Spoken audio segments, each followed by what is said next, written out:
सरकारसाठी बहीण नव्हे तर खुर्ची लाडकी, रोहित पवारांनी काढला चिमटा। तर आमचं सरकार आल्यानंतर लाडकी बहीण योजना अधिक व्यापक करू असंही विधान।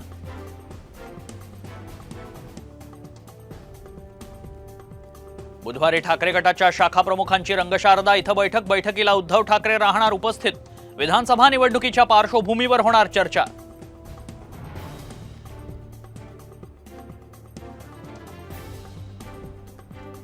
हा फेकड हल्ला, या हल्ल्यांना मी घाबरत नाही।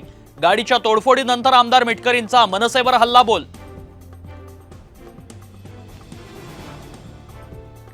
पावसाळ्यात जशा छत्र्या बाहेर निघतात त्याच पद्धतीने निवडणूक आली की मनसे बाहेर येते। आदित्य ठाकरेंची राज ठाकरेंवर बोचरी टीका। नागपूर जिल्हा मध्यवर्ती बँक घोटाळ्याप्रकरणी सुनील केदार दोषी, मात्र त्यांना वाचवण्याचं काम दिलीप वळसे पाटील करतायत। भाजपचे प्रवक्ते आशिष देशमुखांचा गंभीर आरोप।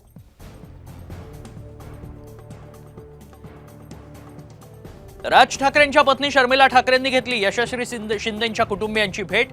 नवी मुंबई पोलीस आयुक्तांचीही भेट घेऊन केली कडक कारवाईची मागणी।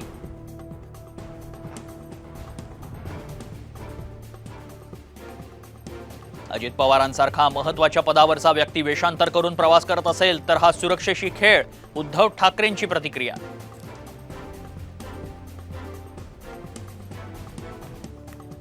शिंदेंच्या शिवसेनेचे खासदार रवींद्र वायकरांचं मुख्यमंत्री एकनाथ शिंदेंना पत्र। दिल्लीच्या नवीन महाराष्ट्र सदनातील व्यवस्थेवर वायकरांनी व्यक्त केली नाराजी।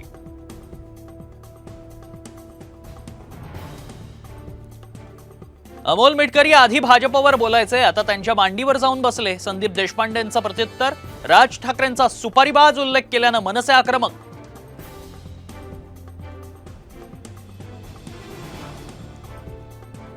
अन्न आणि नागरी पुरवठा मंत्री छगन भुजबळांच्या जिल्ह्यातच नागरिकांना रेशन मिळत नाही। नाशिकमध्ये रेशन दुकानात धान्याचा साठा, धान्य देत नसल्याची नागरिकांची तक्रार।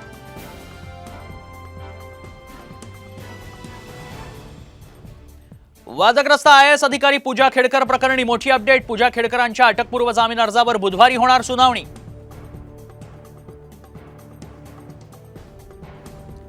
ठाणे, रायगड, रत्नागिरी, सिंधुदुर्गला हवामान खात्याचा येलो अलर्ट। पालघर आणि मुंबईसाठी हवामान खात्याचा ग्रीन अलर्ट। राज्याला दमदार पावसाचा इशारा।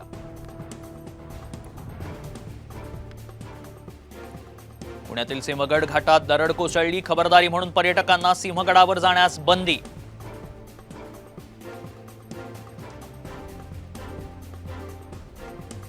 डोळ्यांच्या उपचारासाठी शाहरुख खान अमेरिकेला जाण्याची शक्यता। मुंबईत हवे तसे उपचार मिळत नसल्यानं परदेशात जाणार असल्याची सूत्रांची माहिती।